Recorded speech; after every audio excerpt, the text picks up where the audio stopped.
Hallo liebe Brettspiele, die Freunde, schön, dass ihr wieder reinschaut. Ich habe wieder ein bisschen aussortiert und deswegen gibt es heute wieder ein neues und Video. Hier steht wieder einiges, was ich jetzt einstellen werde noch. Fotos machen, Texte schreiben, obwohl ich habe meistens den gleichen Text immer. Aber es ist trotzdem ein bisschen Aufwand. Ich zeige euch aber vorher mal, was ich so aussortiert habe. 1, 2, 3, 5 Sachen sind leider schon weg. Da waren die Leute so schnell, weil ich das schon eingestellt habe. Ja, da konnte ich euch das nicht mehr zeigen. Aber den Rest zeige ich euch mal. Und damit nicht so lange wird, legen wir direkt los. Los geht's.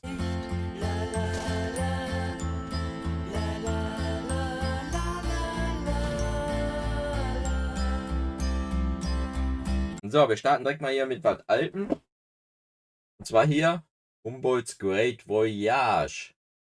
Ein Spiel, was damals bei Huch erschienen ist, von RR Games. Die Leute sind ja bei Huch im Vertrieb. Und wir sollen der legendärste Entdecker des 19. Jahrhunderts werden. Das Spiel hat eigentlich was mir gefällt, und zwar den Mancala-Mechanismus, den wir auch bei Amritze hatten und manchen anderen Spielen, ja. Das ist eigentlich eine tolle Sache. Aber, wie gesagt, ich habe so viele Spiele, deswegen muss es gehen. Nicht, weil es schlecht ist, nicht, weil es sonst was ist, sonst einfach, weil das eh nicht mehr spielt. Steht jetzt so lange rum, hab's nicht gespielt, hab mir damals Gebrauch geholt. Genauso wie das hier. Cusco. Gibt jetzt wohl eine neue Version von Queen Games. Hier ist die Version von Keep Explore Games von Michael Kiesling und Wolfgang Kramer. Das ist jetzt hier die englische Version und hier ein bisschen kaputt. Wisst ihr, wo das her ist? Kennt ihr, wie heißt das nochmal? Roberts Resterampe bei Spieloffensive, die machen ja manchmal die Versteigerung, genau. Und da habe ich damals auch ein Paket ersteigert und da ist hier der Staplerfahrer Klaus wohl mit der Stapelgabel reingeknallt. Und dann haben sie mit in das Paket reingepackt, da sind immer so Klamotten drin. Und ja, ich wollte es eigentlich mal gern spielen. Jetzt gibt es ja die Neuauflage von Queen Games und dann warte ich vielleicht mal darauf. Auf jeden Fall kann das auch aussehen. Genauso wie The Serious Valley Hoopers. Ein Spiel ab 14 Jahre für 2 Personen, 45 bis 120 Minuten. Ich kenne die Serie nicht. Hab das auch mal ersteigert mit so einem Spielepaket, da war das drin. Die haben hier ein Deck-Crafting. Wir spielen hier wohl gegeneinander Basketball mit den Karten. Ich weiß nicht, genau, ich glaube, da war die Kickstarter-Version. Hier ist noch so extra Zeugs dabei. Genau, und das ist so ein Basketballspiel zu zweit gegeneinander mit den Karten. Würfel dabei, so Chips noch, aber die Serie habe ich noch nie gehört. Vielleicht kennt der eine oder andere von euch ja die Serie, ja? Handelt die vom Basketball oder was macht die? War übrigens sehr gut bewertet, deswegen habe ich das damals mitgenommen bei nicht BGA, auf Board Game Geek. So, das nächste, was ich aussortiert habe, ist Oracle von Skellig Games. Das ist ein Stichspiel, trickreiches Kartenspiel von Stefan Dorrer für 3 bis 5 Spieler. Und ihr glaubt nicht, wie oft ich hier die Regel gelesen habe und es dann doch nicht gespielt habe, ja. Ich habe mir bestimmt 10 Mal das angeeignet, da wollte ich es eigentlich mitnehmen zum Spielen und dann wollte keiner oder ist nicht auf den Tisch gekommen, keine Ahnung. So, und jetzt ist es so, jetzt muss es halt gehen. Ebenso wie The Artemis Project. Gab ja das Artemis, wie hieß das andere denn? Das ist der Artemis Odyssey, genau, der andere war Artemis Project. Und das ist der Nachfolger davon. Ich weiß aber nicht, inwieweit der was damit zu tun hat. Wir haben hier die englische Version. Und ich weiß, bei Artemis Projekt war ja so, dass wir mit Würfel irgendwas machen, oder? War nicht so ein Dice Placement? Ich weiß nicht. Hier ist auf jeden Fall der Nachfolger Artemis Odyssey. Ich habe sogar irgendwo die deutsche Regel rumfliegen. Ich meine, die habe ich mir damals drucken lassen, da ausgedruckt und habe es dann trotzdem wieder nicht gespielt. Und deswegen muss ich gehen. Ebenso wie die Insel im Wind. Die Insel im Nebel. Vom Volker Schächtele. Schächtele. Nutze die Richtung des Windes. Spiel von Schmidt-Spiele. Habe ich mir mal vor ein paar Jahren im Rahmen einer Adventskalender, kennt ihr diese Weihnachts-Adventskalender, habt ihr ja immer, ja, Milan-Spiele, ich weiß nicht, wo sie überall sind, Spieleoffensive. Genau, da habe ich da mal zugeschlagen, weil ich damals mit von die Pöppels, Royal Pöppels, das war, ich weiß nicht, ob es noch so ist, zumindest damals haben wir gesagt, das ist ein tolles Spiel, ja, was so ein bisschen unterm Radar läuft auch und was jetzt rausgekramt wird, und da habe ich da zugeschlagen. Hab's aber seitdem jetzt hier rumstehen, das ist 2 Jahre her, 3. Und ich denke, wenn man es bis dahin nicht gespielt hat, dann wird man jetzt auch in der nächsten Zeit nicht spielen. Und vielleicht findet sich ja jemand, der da mehr Lust drauf hat und das gerne spielen möchte. Ein weiteres Spiel, was noch aussieht, ist ein Schwerkraftspiel. Reise zu Osiris. Wir haben hier den Nil. Und an diesem Nil bauen wir wohl irgendwelche Monumente, Gebäude und ähnliches, um damit den Pharao zu ehren. Während des Spiels fährt wohl die Todesbarke des Pharaos über den Nil und ist er am Ende angekommen. Dann endet das Spiel. Und dann gewinnt tatsächlich der, und das ist einzigartig hier, wer die meisten Punkte hat. Naja, kann auf jeden Fall auch gehen. Ebenso, hier haben wir noch was Älteres. Ich weiß gar nicht, ob ich das mal im Trödelmarkt gekauft habe hier. Wayne's Family, Burgen und Drachen. Altes Spiel vom Pegasus-Spiele. Glaube ich, so ein Puzzlespiel. Ja, so wie es ausschaut. Wir müssen halt den Weg hier richtig legen zur Burg. Und wer das zuerst geschafft hat, hat gewonnen. Deswegen auch Familienspiel. Nicht so schwierig. Nicht so leicht. Genau richtig für Familien. Was nicht für Familien ist, oder vielleicht doch, ist das hier. Zombicide, zweite Edition. Verbünden, aufrüsten, aufsteigen, macht sie platt. Ja, ein Zombicide-Spiel, was ich genau einmal gespielt habe. Ich kenne ja die ganzen Lobeshymnen über dieses Spiel. Und dann habe ich irgendwann mal gedacht, komm, wir setzen uns mal hin und spielen das. Und ja, dann habe ich es halt gespielt. Ne? Vielleicht muss man da in diesem Thema drin sein oder so. Ich weiß es nicht. Das ist halt, ja, das sollte ja auch sein, eine Schlachterei da, Kampf und alles Mögliche. Man kann den Charakter aufrüsten und so. Aber das sind irgendwie nicht so meine Art von Spielen. Ja, deswegen gebe ich das auch ab hier. Einmal gespielt, kann der Zombie wieder verschwinden. Außerdem kriege ich bestimmt abends Angst, wenn der Zombie im Regal steht. Genau, deswegen, tschüss Zombie. Was mir auf jeden Fall besser gefallen hat, ist ja die Zombie von The Cranberries, als das Spiel jetzt hier. So, und genauso auch noch OVP müssen hier die Marvel Champions, das Kartenspiel gehen. Da bin ich damals extra, samstags weiß ich noch, ich hatte irgendwo vorbestellt gehabt und dann ist es angekommen, dann bin ich Samstag ganz spontan noch in diesen Laden gefahren, hab's abgeholt. Und das ist auch schon 2 Jahre her. 3, wann ist es rausgekommen? Weiß ich nicht. Ich war einer der ersten, der hatte. Und hab's dann halt nie gespielt, ja? Nie. Ich habe mir aber auch mal irgendwann die Regel angeguckt, aber trotzdem habe ich es nie gespielt. Und deswegen kann es jetzt auch gehen. Hier sind übrigens schon, wenn ich richtig sehe hier, 5 Helden drin, ja? Der Spider-Man, Captain Marvel mit einer Frauenfrisur, der Iron Man, Black Panther und She-Hulk. Die weibliche Hulk-Frau. Keine Ahnung, wer auf so eine Ideen kommt. Ah ja, hier seht ihr sie ja auch, ja? Obwohl, der steht grün. Dicke Oberarme hat sie. Naja. Genau. Marvel Champions, das Kartenspiel, kann auch gehen. Ist genauso ein Teil, was ich wohl auch nicht mehr spielen werde oder noch nie gespielt habe. Dann greife ich mal hier rüber. Und hier haben wir den Craftsman. Das Teil, ich weiß gar nicht, von wann das ist auf jeden Fall vom Verlag G3. Ich glaube, den gibt es gar nicht mehr. Die haben ziemlich komplexe Spiele gemacht. Es geht halt darum, dass hier unsere Stadt einen neuen Verwalter sucht und wir sollen halt der Verwalter werden, ja. Und darum spielen wir hier in diesem Spiel. Ich hatte damals gekauft, da war ich noch nicht so. Ich habe mal ab und zu gespielt und habe ich halt gesehen, boah, der ist aber komplex, 3,9, ich weiß es nicht. Ist ganz schön knackig sein hier, der Ganze. Und da habe ich gedacht, boah, so ein Spiel muss er auch mal im Regal haben. Naja, und da habe ich es mir damals geholt und ich habe es tatsächlich im Regal gehabt, nur nie gespielt. Weil ich aber gespielt habe, jetzt seht ihr mal eins, was auch gehen kann, ist zum Beispiel hier Kitchen Rush. Ja, da habe ich 2, 3 Partien gemacht, allerdings nie mit dieser Erweiterung hier und auch nie mit diesem, irgendwo habe ich noch so ein Promo-Teil gekauft. Ah, hier, Kitchen Rush, unerfreulicher Besuch. Ja, das habe ich halt auch nie benutzt, aber das Grundspiel habe ich mal gespielt und das war eigentlich auch ganz lustig gewesen. Ja, gerade so, wenn man in der Familie spielt, macht das schon Spaß. Sehr kooperativ, jeder macht was. Wir sind hier in der Küche am Brutzeln, ja. Und die Uhr läuft ab und wir müssen versuchen, hier die Gäste zu bedienen. Da kommen immer mehr rein und haben neue Rezepte und dann müssen wir immer wieder hier runterschieben und so weiter und so fort. Eigentlich ganz schön gemacht. Aber seitdem ich das dann vor 2, 3 Jahren gespielt habe, ist es auch nur noch rumgestanden. Dann habe ich hier noch was. Da habe ich am Kickstarter teilgenommen. Das ist die Kickstarter-Edition hier. Ich glaube, ich habe es nur ausgepackt. Genau. Ist nämlich auch noch alles original verpackt da drin. Und zwar, Spiel vom David Hodari hier, Schnapp die Möpse. Aber nicht irgendwelche Möpse, sondern die Ultimate Edition, ja. Das ist die ultimative Edition, wenn ihr mal die Möpse schnappen wollt. Ich habe das Problem, Hunde mögen mich nicht, die bellen mich immer an, ja. Und deswegen habe ich mich auch nie getraut, dieses Spiel hier zu spielen. Und genau deshalb können die Möpse auch verschwinden. Ich werde euch jetzt zu den ganzen Spielen nicht unendlich viele Geschichten erzählen. Wenn mal ein bisschen Blödsinn, aber das war dann halt auch. So, was auch gehen kann, und nicht weil es schlecht ist, sondern einfach weil ich diese riesen Big Fat Box habe, ist Agricola hier von Uwe Rosenberg mit dem Spiel des Jahres Pöppel. Ein tolles Spiel, immer noch ein tolles Spiel. Aber in der Big Box, da ist halt alles drin und da brauche ich die normale Version nicht mehr. Wir betreiben hier einen Bauernhof, bauen unser Bauhof aus, machen Kinderchen, damit wir mehr Miepel haben. Die Miepel sind halt so ein Worker Placement. Wenn wir Kinder machen, haben wir natürlich mehr Kinder, die arbeiten können oder Erwachsene werden es ja hinterher. Züchten Tiere, schlachten hinterher, müssen die Familie ernähren, können so Karten ausspielen, da sind so Öfen und so dabei, ja. Also ein normales Rosenberg-Spiel oder wie Uwe Rosenberg jetzt auch ganz viele Spiele gemacht hat.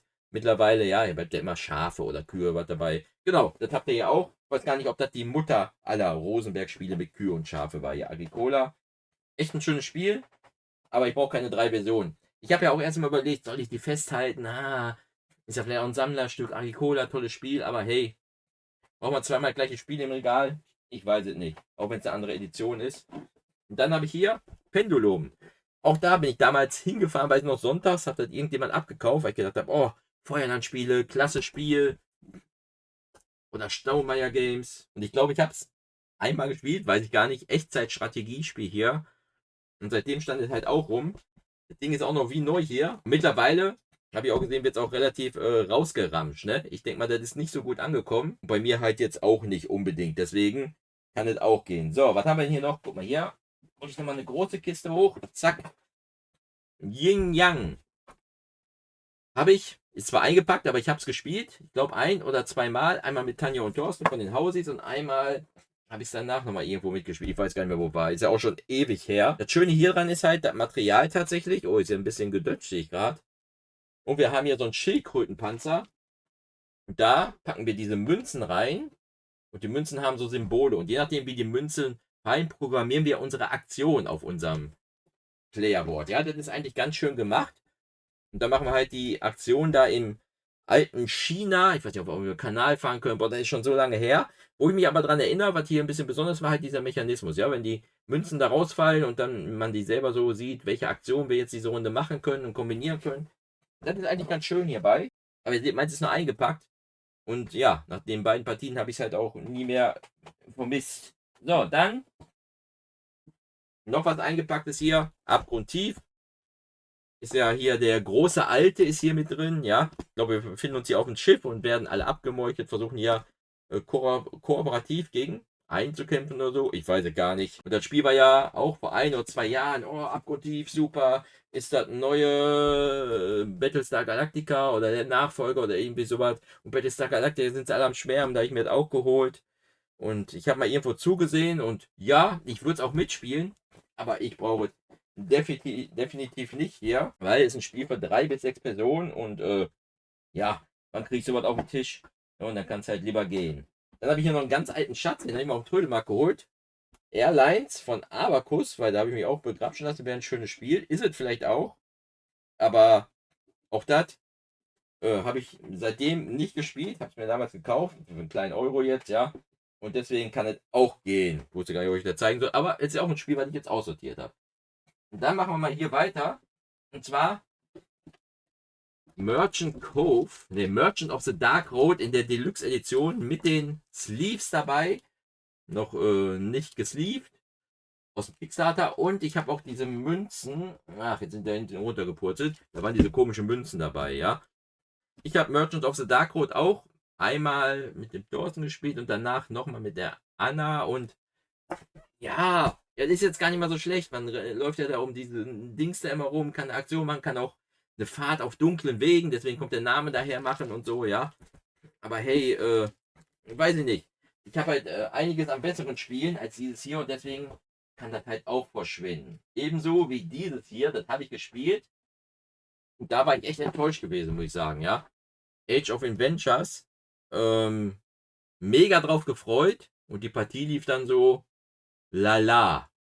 Ja, das war also wie in letzter Zeit bei vielen Spielen, hier hat man immer irgendwie das gleiche hier gemacht.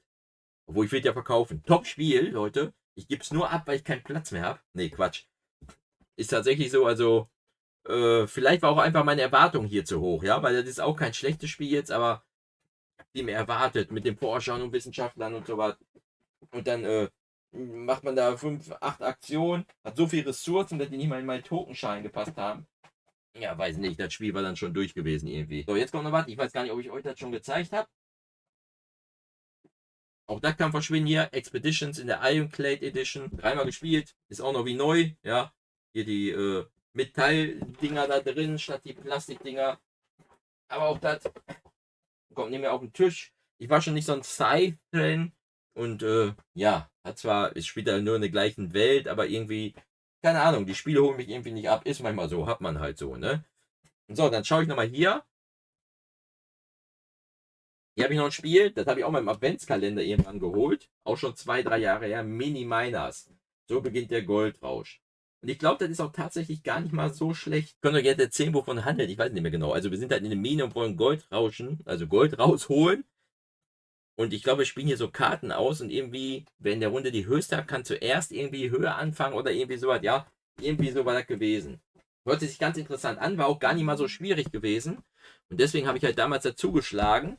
Da war ich ja noch so ein Adventskalender-Opfer. Ist übrigens von Utopia, habe ich noch nie gehört, die Firma. Sogar in Deutsch. Aber wie gesagt, dann lag es halt rum.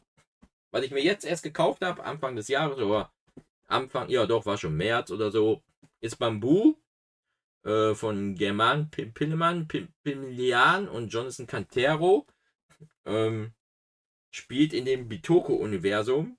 Das ist das Spiel hier mit den Bambusstäben, die man hier reinschiebt. Dann macht man immer, je nachdem wie viele Stäbe da drin sind, macht man die Aktion, schiebt die hoch, holt sich neue Stäbe raus und so. Eigentlich von der Idee ganz schön. Ihr könnt euch hier auch so Helfer holen. Da gibt es aber nur 4 verschiedene, meine ich. Die machen halt immer das Gleiche. Ihr holt euch hier so ein bisschen Ausrüstung für eure Wohnung. Und da stehen da Zahlen drauf. Und ihr müsst halt gucken, dass die Zahlen rechts und links in der Wohnung im Gleichgewicht sind. Ja, sonst habt ihr ein schlechtes Yin und Yang in der Wohnung. Habe ich jetzt auch 2-mal gespielt gehabt und ja, als okay befunden, aber das reicht halt einfach nicht. Und vielleicht kriegt man es jetzt besser weg, als wenn ich hinterher in 3 Jahren wie die anderen Spiele da verkaufe, wo sie die Leute geschenkt haben wollen. Ebenso das hier ist auch noch eingepackt. Ich habe ja diese Ultimate Railroads Version. Hatte mir damals kurz vorher die Russian Railroads geholt. Die war ja immer schweineteuer, ja. Die Leute wollten da 70, 80 Euro für haben. Und wo dann die Ultimate rauskam, ist der Preis gefallen. Da habe ich mir geholt, weil alle gesagt haben, klasse Spiel. Und ja, ist es auch.